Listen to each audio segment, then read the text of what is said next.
What is up? Welcome back. I'm here with my buddy Dave, and we are going to look at what does Kent Peters say? Shit that shouldn't work Wednesdays or something like that. But it does, right? So this is one of the ones that I've used several times. Now I will say that there are some circumstances that need to happen to make it happen. However, it works and it catches people by surprise. So I always tell people it's like those moves. It's like you'll get them once, probably never again. Yeah, but you'll get them once and you'll get it out of that. So I play a lot of front headlock. I play a lot of heavy, like top pressure. So oftentimes, based off of like cradles, front headlocks, snap downs, and things like that, I will find myself over top of somebody in turtle. Even just from like a baseline of like snapping down, getting over, and getting into here.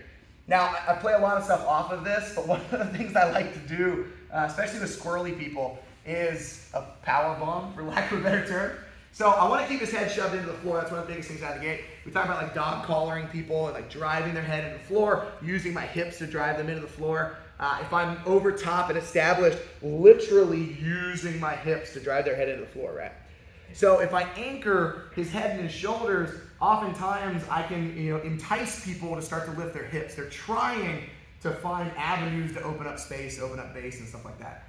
Now, obviously, higher level, like a black belt like Dave, hopefully, maybe doesn't fall for this. But you never know. You never know, and shit happens. So what's gonna happen is, as I get up like over top and I get control, the second I start to feel his base coming up.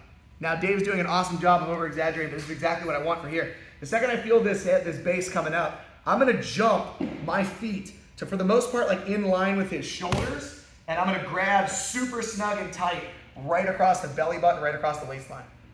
And I am going to power bomb him. So I'm gonna grab, I'm gonna start the deadlift to pull his head up off the floor. I'm gonna push the head and hips through, bring my hips out. And then what I'm gonna do is I'm gonna catch one leg as his back goes to the floor.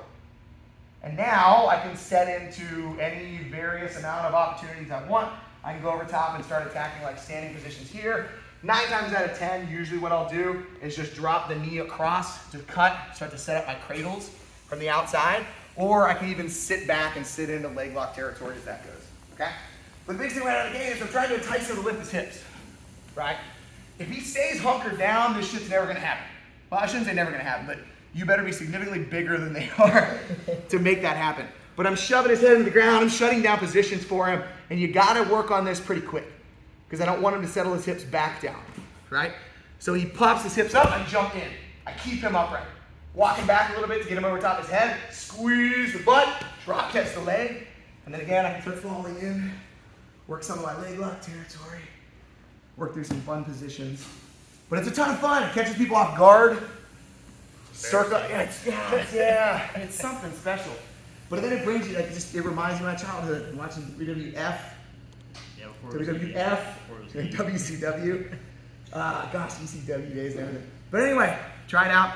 Have some fun. If you're not having fun when you're rolling, you're wrong, as far as I'm concerned. Dave, thank you. Always fun, man. Y'all be good. See you next time.